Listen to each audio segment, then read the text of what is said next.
Salut tout le monde, j'espère que vous allez bien. Écoutez, moi ça va nickel comme d'habitude. Aujourd'hui je vous retrouve dans une nouvelle vidéo qui sera l'update lecture du mois de janvier. Je suis désolée qu'il soit si tard mais j'ai pas pu le faire avant à cause de problèmes de santé. J'espère que vous m'excusez. Déjà je voulais aussi vous remercier infiniment pour les plus de 1000 abonnés que j'ai passé je crois au niveau de janvier, au début janvier je crois ou fin décembre. Mais quand j'ai commencé YouTube je pensais vraiment pas en arriver là. Moi je pensais avoir 100 abonnés et c'était très bien pour moi. Et là c'est monté tellement vite ces derniers temps donc je vous remercie vraiment de tout cœur. C'est un update lecture de 11 livres. J'ai lu énormément au mois de janvier. Vous allez voir qu'au mois de février ça va être comme on dit simple, rapide et efficace parce que j'ai très peu lu en février, je suis un peu en panne de lecture. Je suis en train de lire un livre qui m'énerve au plus haut point, je vais essayer de le terminer mais c'est mal barré. Donc on peut commencer cette vidéo, donc c'est parti.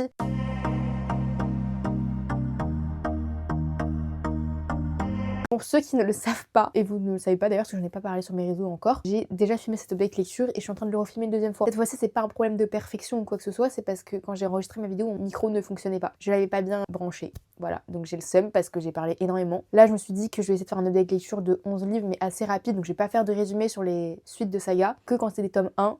Je donnais mon avis, sinon je vous redirigerai vers les vidéos où je fais des résumés parce que je sais que plus les vidéos sont longues, plus reste moins. J'ai comme dû noter sur mon carnet parce que vu que ça fait comme plus d'un mois que je les ai lus, j'ai dû noter, donc j'ai mis des mots-clés. Si je regarde en bas, c'est normal, c'est parce que j'ai mon carnet. Je sais plus si je l'ai dit, mais je suis très contente de ce mois-ci déjà. Pas parce que j'ai beaucoup lu, mais parce que j'ai surtout lu des auteurs et des autoristes français, françaises. Bref, on commence tout de suite avec le premier livre et qui n'est pas des moindres parce que c'était un livre dont je voulais absolument commencer cette année. Parce que vous savez, je suis un peu au hasard. D'ailleurs, il faudra que j'en fasse une vidéo sur mon fonctionnement. Et c'est tout simplement donc mon premier livre et vous pourrez dans ma haine de Justine Tiffany aux éditions Plume Blanche. Donc moi, j'ai la version collector. Première information sur ce livre à lire en connaissance des trigger warnings. Je vous dis rien pour le moment sur ce livre à part c'est pas pour tout le monde. Je vous mets les trigger warnings juste à l'écrit parce que j'ai pas envie de me faire renier ma vidéo. Donc comme je vous ai dit, l'édition reliée qui n'est pas encore sortie, qui sort que le 6 octobre 2026. Moi je l'ai eu en avance dans le pack des éditions Plume Blanche. Du coup, donc je vais faire un petit résumé parce que forcément c'est un one shot. Je vais avoir énormément de mal à vous le résumer donc je vais lire mon intrigue parce que j'ai pas envie de me tromper. J'ai mis l'intrigue était folle et réelle. Ici, Tancred Felstein ne vit que pour traquer. Il s'en prend à la famille de Nerelia et va la torturer de toutes les manières possibles. Il devient alors sa chose, elle se croit condamnée mais l'autre, Alifer,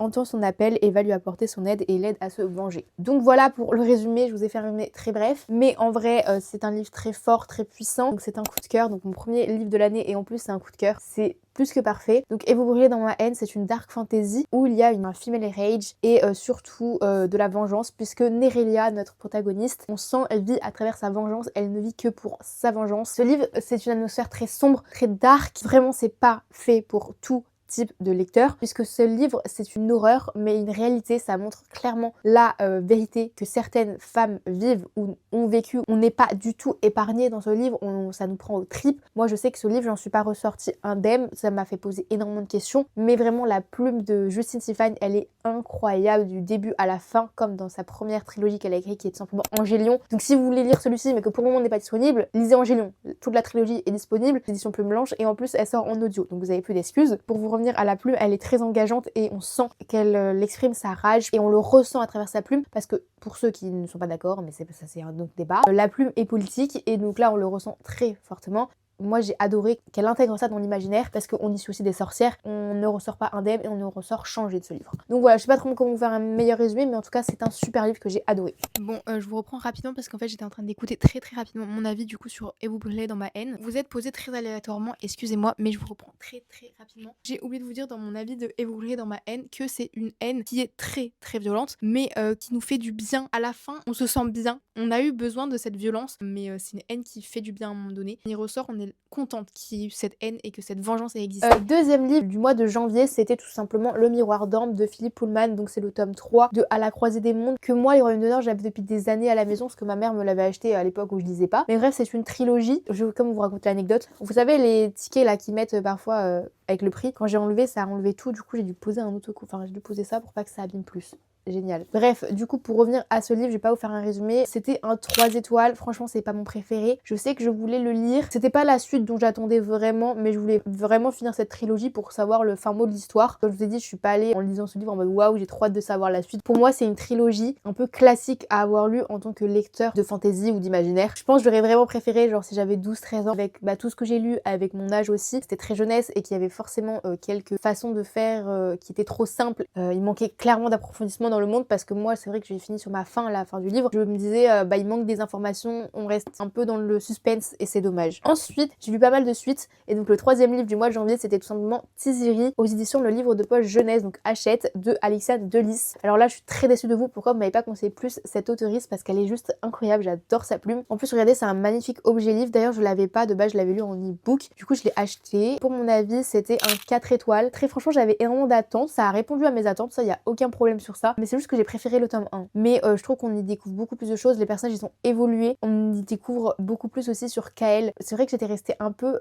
dubitative à la fin de mon tome 1, j'avais plein de questions sur le personnage de Kael et là ça a répondu à mes questions. Je sais qu'il y a un livre exclusivement sur Kael, je sais pas si je le lirai, à voir, pour le moment c'est pas dans mes priorités de lecture. Donc moi ce que vraiment j'ai aimé dans ce livre, donc les personnages forcément, mais surtout c'est l'univers, il est super bien construit et c'est un système de magie très original puisque ça se fait avec la faune et la flore. L'auteurice elle va parler du respect de l'environnement et c'est très rare que ce soit intégré dans l'imaginaire, donc ça j'ai trop aimé. Donc c'est vraiment une duologie que je vous conseille et que vous devez lire, en plus elle est plutôt courte et vous n'avez pas d'excuses puisqu'elle est en poche. Donc le quatrième livre du mois de janvier c'est également une suite que j'attendais énormément aussi parce que j'avais adoré le tome 1. C'est vrai que j'étais un peu déçue mais ça reste comme une bonne note. C'est tout simplement Peau d'âme de Aude, je ne dirai pas le nom de famille parce que je veux pas l'écorcher. C'est un magnifique objet livre comme vous pouvez le voir aux éditions Gulfstream. Je crois qu'il était en rupture de stock, je crois le tome 1. Je crois qu'il est en train d'être réédité. Du coup c'était un 4 étoiles. J'ai un peu moins aimé que le tome 1. Vous voyez, je sais pas, c'est la malédiction des tomes 2 chez moi parce que souvent j'ai du mal avec les tomes 2. Je préfère toujours les tomes 1. J'adore le fait d'introduire l'univers. Mais du coup Peau d'âme, je trouve que les personnages ils ont gagné en authenticité et j'ai beaucoup aimé Blanche qui a une dualité entre deux personnalités. Je vais peut-être pas vous dire quoi parce que ce serait peut-être vous spoil. J'ai un tic à toucher mes cheveux ou que j'arrête. Désolée d'ailleurs si vous aimez pas ça. Au pire ne regardez pas la vidéo.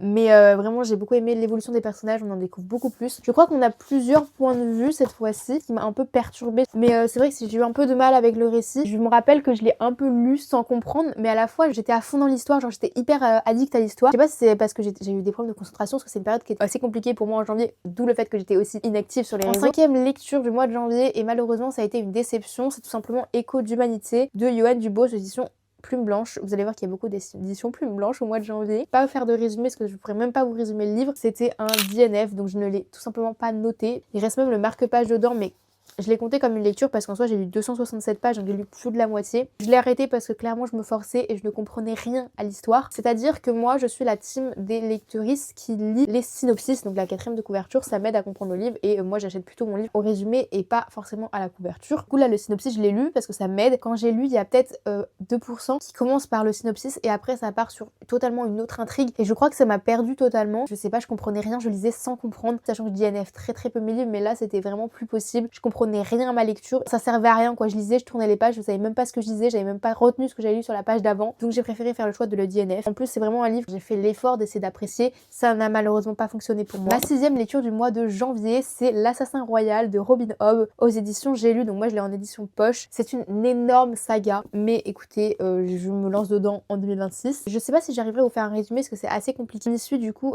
Fitz qui va découvrir qu'il est le fils illégitime du grand bâtard de Castelcerre. Du coup l'histoire se passe sur le royaume des 6 duchés et donc Fitz va apprendre qu'il est le fils illégitime. Le prince va ordonner qu'il ait une éducation princière et donc il va devenir est formé pour devenir l'assassin royal, mais il va aussi découvrir qu'il a des pouvoirs et il va être formé par certaines personnes, sauf que il y a des attaques des pirates rouges qui viennent mettre le péril sur le royaume. Voilà, je me suis extrêmement aidée du résumé, excusez-moi, c'est assez dur comme livre à vous résumer. Du coup pour mon avis l'assassin royal c'était un 3,5 étoiles. Je peux vous dire que la suite en vaut vraiment le coup parce que moi j'ai adoré le tome 2. Je savais pas si j'allais vraiment continuer cette saga, j'avais très peur de pas apprécier. C'est que je me suis dit je m'accroche vraiment pour le tome 2, je savais qu'il a été beaucoup plus sympa parce que là c'est vraiment de la mise en place, c'est très dense. Le début est rempli d'informations, il y a beaucoup de personnages, beaucoup de systèmes de magie, il faut s'accrocher, mais vraiment le tome 2 en vaut vraiment la peine. Il y a beaucoup de personnages comme je vous l'ai dit, mais une fois qu'on les a cernés, je vous jure que dans le tome 2 ça va comme sur des roulettes. C'est une fantaisie adulte, mais vraiment ce qui m'a énormément étonnée dans ce livre c'est que c'est écrit à la première personne et c'est vrai que pour des livres d'imaginaire c'est assez étrange d'être sur de la première personne. Là en ce moment il monte énormément sur le BookTok, surtout dans l'imaginaire, ou même le Bookstat, tout le monde en parle, mais moi on m'en avait déjà parlé avant. C'est la documentaliste de mon lycée de l'année dernière qui me l'avait conseillé, donc moi c'est vraiment pas le BookTok qui m'a poussé à le lire. J'ai très hâte de lire le tome 3 que je vais lire en février, mais je vais pas réussir à respecter ma pile à lire de février, donc ça sera sûrement en mars. J'ai très hâte, j'ai trop aimé ce livre.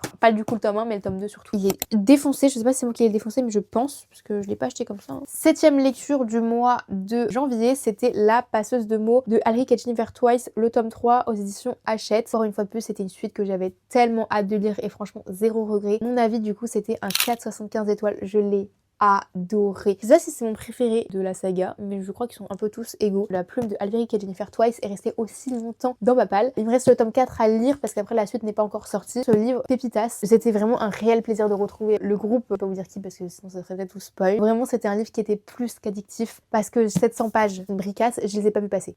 Clairement pas. J'étais en mode non, c'est possible d'avoir lu aussi vite. Même si c'était la même chose dans le tome 2, je trouve qu'il y a aussi un nombre de révélations et d'explications sur comment fonctionnent les personnages, donc comment fonctionne le monde, etc. Et ce que j'ai vraiment apprécié dans ce tome là, c'est qu'on a différents points de vue, parce qu'avant on n'était que du point de vue de Arya, et là se rajoutent des nouveaux points de vue, donc les personnages qui étaient au final secondaires deviennent au final principaux, et ça j'ai vraiment adoré. Et ce qui m'épate dans ce livre, c'est qu'ils sont quand même deux, donc il y a Alric et Jennifer, et on ne ressent pas que c'est un 4 mains, que c'est écrit à deux, donc c'est vraiment génial. 8e livre du mois de janvier, et je vais en décevoir énormément, c'est simplement La Psy de Freda McFadden aux éditions J'ai lu. Alors c'était pas du tout un livre que j'avais prévu de lire, il a été rajouté un peu au dernier moment. Comment vous dire? Dans ce livre, on y suit deux jeunes mariés, Tricia et Ethan, qui cherchent une maison et ils vont tomber sur le manoir de Adrienne Hall, qui était une ancienne psychiatre mais qui a disparu 3 ans plus tôt. Tricia et Ethan vont se retrouver bloqués au milieu de la forêt dans ce manoir lors d'une tempête de neige. Du coup, Tricia va en profiter entre guillemets pour essayer de découvrir comment c'est possible que cette psychiatre a disparu du jour au lendemain. Par hasard, elle va tomber dans son bureau et va tomber sur des cassettes audio puisque Adrienne enregistrait ses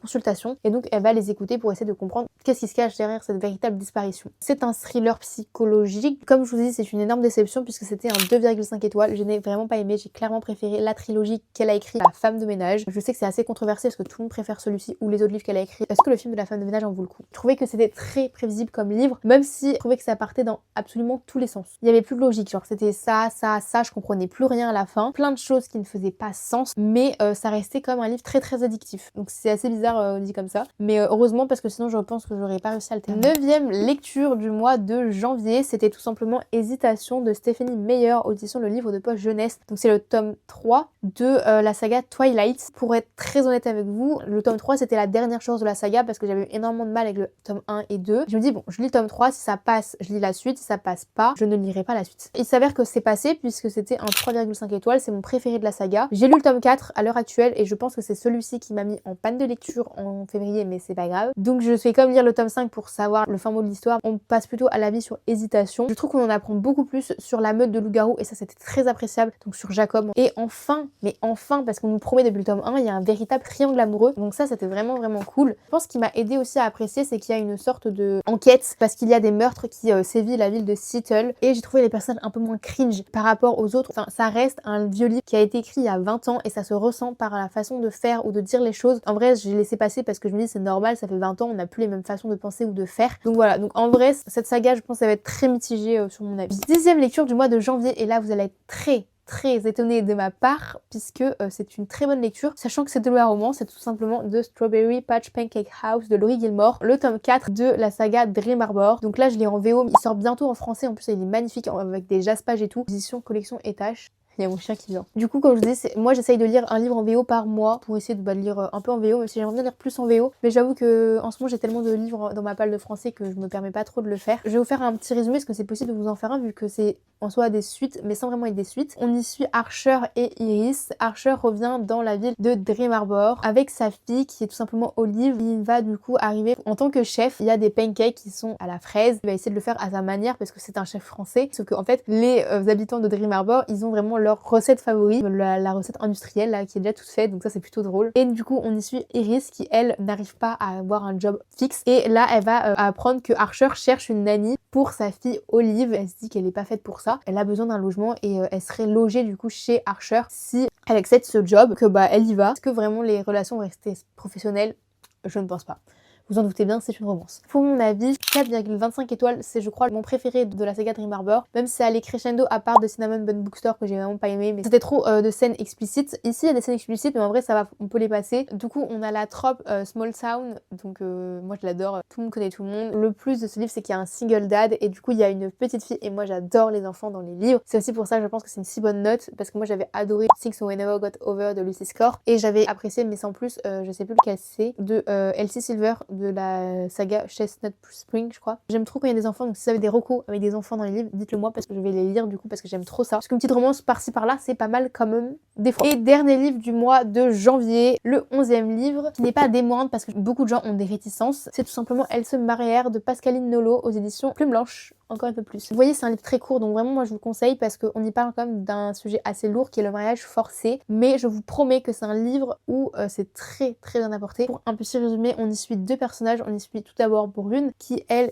vit un peu dans le passé et qui un jour va se réveiller et elle va se rendre compte qu'il y a eu un événement horrible et qu'elle y a assisté ou même participé, et elle va essayer de découvrir qu'est-ce qui s'est réellement passé. Et on va y suivre Enya, je sais pas, qui vit une vie tout à fait banale, un peu comme nous, avec son frère et ses parents. Elle a une vie de lycéenne et un jour elle va apprendre par son père qu'elle va devoir épouser un inconnu. Mais elle est désespérée, Enya, et elle va essayer d'échapper à ça tout simplement. Pour mon avis, c'était un 3 étoiles, c'était un bon livre, mais comme vous avez pu le voir, c'est peut-être l'histoire, j'ai eu un peu de mal, mais vraiment le sujet est très important et très bien apporté et qui a besoin de sensibilisation parce que ça existe encore dans le jour d'aujourd'hui. Peut-être un peu moins dans les pays européens, mais ça existe dans plein d'autres pays, c'est indéniable. Déjà la couverture a énormément de signification, je vais pas vous en dire trop. Donc moi je l'ai lu en avant-première, mais il est déjà sorti, je crois il est sorti le 3 février. Les personnages sont très intéressants. J'ai beaucoup aimé découvrir Enya et Brune, même si je trouve que Brune, je reste un peu sur ma faim, je trouve qu'on n'en apprend pas tant que ça sur elle. Elle reste pour moi très mystérieuse, sachant que c'est un one shot. On est sur deux personnages complètement différents mais qui vont à un moment donné se rencontrer. Du coup, Enya qui est comme nous, qui parle comme nous, qui a des façons modernes de parler, qui a le téléphone, etc. Et on a Brune qui est une fille du passé et qui, elle, va plus parler de façon poétique, dans la description et avec des rimes, etc. Donc ça, c'était trop bien d'avoir ce contraste. Moi, c'est vraiment ça qui me donne une bonne note, c'est vraiment le sujet apporté et les personnages qui sont très bien construits. Donc ça reste un bon livre, mais je vous le conseille vraiment parce qu'il sensibilise très bien. En plus, vous n'avez pas d'excuses parce que c'est un livre très court, avec des chapitres très courts, et en plus, c'est écrit grand. Donc vous n'avez pas tellement d'excuses pour ne pas le lire. Comme vous avez pu voir dans cette update lecture, j'ai lu beaucoup de livres avec des sujets très importants et j'en suis très contente, et du coup moi ça me permet de vous parler de ça du coup dans mes updates lecture. Donc j'espère que cette update lecture vous aura plu. Si vous avez plu, n'hésitez pas à me dire ça dans les commentaires, à me dire si vous avez lu l'un de ces livres ou si vous avez prévu de les lire ou s'ils sont dans vos pales au wishlist. Et sur ce, je vous dis à la prochaine pour une prochaine vidéo, mais je sais pas quand je vais revenir. Comme je vous ai dit, je reviens au fur et à mesure quand j'ai le temps de monter une vidéo, quand je vais bien aussi, parce que ma santé c'est ce qui passe en premier. On est sur zéro pression sur YouTube et sur les réseaux sociaux en général. Et sur ce, je vous dis à la prochaine pour une prochaine vidéo. Salut! D'ailleurs, désolée, on a changé de point de vue, mais j'avais pas le choix à cause du soleil.